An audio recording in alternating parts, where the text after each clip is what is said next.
न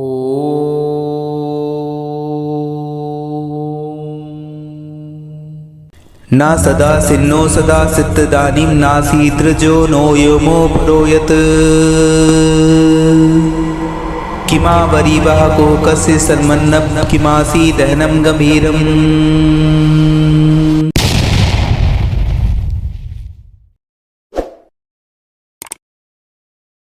नमस्कार, प्रणाम।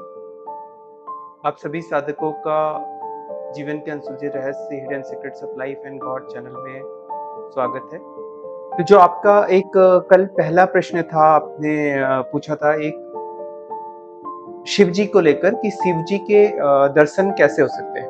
पहले इस प्रश्न का एक संक्षिप्त उत्तर देना चाहता हूँ कि जब आप शिव जी के आप दर्शन करना चाहते हैं, परंतु यह दर्शन आपको आपके भीतर से ही उपलब्ध होगा।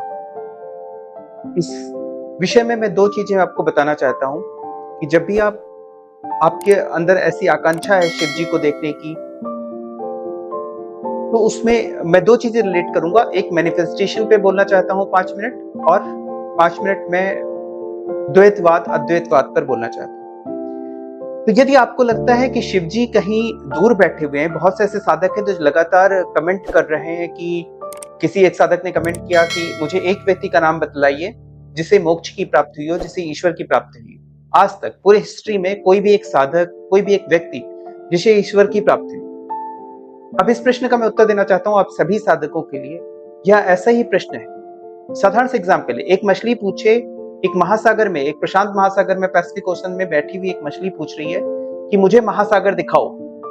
मैंने तो कभी देखा नहीं किसी मछली को महासागर की बात करते हुए या महासागर में जाते हुए। इतने जन्म हो गए मेरे, इतने सालों से मैं यहाँ हूं, पर मैंने कभी तो महासागर देखा नहीं। फिर कहाँ है महासागर? सिर्फ ये बातें हैं या फिर महासागर सच में? तो ऐसा ही प्रश्न हम पूछते हैं, हम पूछ रहे हैं। फिर प्रश्न हम पूछ रहे हैं कि भाई चंद्रमा पे तो हम जा सकते हैं, वहां चंद्रयान हमने बना लिया, लेकिन पृथ्वी पे कैसे जाएंगे? आज तक तो हमने देखा नहीं कि पृथ्वी के लिए कोई यान बनाया गया हो या पृथ्वी के लिए कुछ किया गया हो। ऐसा तो कभी कुछ हुआ नहीं। तो फिर ऐसा क्या है कि हम पृथ्वी पर कैसे पहुंच सकते हैं? यह प्रश्न ऐसा ही है कि हम पृथ्वी पर कैसे पहुंच सकते हैं। ईश्वर तो आपका वास्तविक स्वभाव है। ईश्वर तो एक ऐसी चीज है जो सदैव आपके साथ है, आपके भीतर है। आप तो उससे दूर हो ही नहीं सकते। सवाल यह है कि हम ईश्वर से दूर कैसे हो। प्रश्न यह नहीं है कि ईश्वर की प्राप्ति कैसे हो। कंफ्यूजन यहीं पर है सारा, क्योंकि हमें लगता है कि ईश्वर की प्राप्ति के लिए कोई मार्ग चाहिए ईश्वर से विमुख होने के लिए। ईश्वर के अतिरिक्त कुछ है ही नहीं। एक मछली कह रही है कि मुझे महासागर के दर्शन कैसे हो। उसे तो यह पूछना है कि मैं महासागर से बाहर कैसे आऊं, क्योंकि वो तो लगातार महासागर में, सागर से तो निकल ही नहीं सकती। तो इतना सिंपल सा है। मैं कह रहा हूं उसका जवाब है। प्रश्न ये था कि क्या पूरी हिस्ट्री में मैनकाइंड के, मानवता के पूरे इतिहास में कभी कोई व्यक्ति क्या ईश्वर को उपलब्ध हुआ? किसी व्यक्ति ने ईश्वर को देखा? ऐसा मैं प्रश्न उल्टा पूछ रहा हूं। कोई ऐसा व्यक्ति, कोई जानवर, कोई वृक्ष, कोई ऐसी चीज दुनिया में है जो ईश्वर से अलग हो? इसका जवाब कोई दे सकता हो तो देखो, क्योंकि ऐसा संभव ही नहीं। ईश्वर हमारा मूल स्वभाव है और ईश्वर ही हमारे चारों ओर है। इसके अतिरिक्त तो कुछ है ही नहीं। मैंने आपको मछली का एग्जाम्पल दिया जो महासागर से बाहर जा ही नहीं सकती। वो महासागर ही चारों तरफ उसके महासागर व्याप्त है, वो देख नहीं पा रही, इसलिए वह भ्रमित है। हम भी भ्रमित सिर्फ इसलिए होते हैं क्योंकि हम उस विशालकाय परमात्मा को, विशालकाय कह ही नहीं सकते आप, उसकी तो कोई लिमिट ही नहीं, लिमिटलेस। उस परमात्मा ने चारों तरफ से हमें घेर रखा है, चारों तरफ वही है, हम उसका ही स्वरूप। सब कुछ, जो कुछ भी हमें दिख रहा है, वह सिर्फ और सिर्फ परमात्मा है।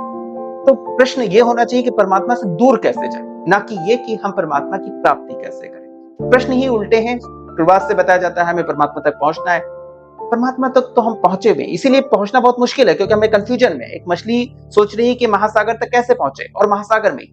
ये पागलपन का रियलाइजेशन है जो कराना ही होता है। इसके लिए बहुत सारी टेक्निक्स होती हैं कि आपको वापस ला करके उसी अवस्था में ला दिया जाए जो आपका मूल स्वभाव है। That's why it's very difficult question to answer कि आप ईश्वर तक कैसे पहुंचेंगे, क्योंकि ऑलरेडी आप ईश्वर तक पहुंचे।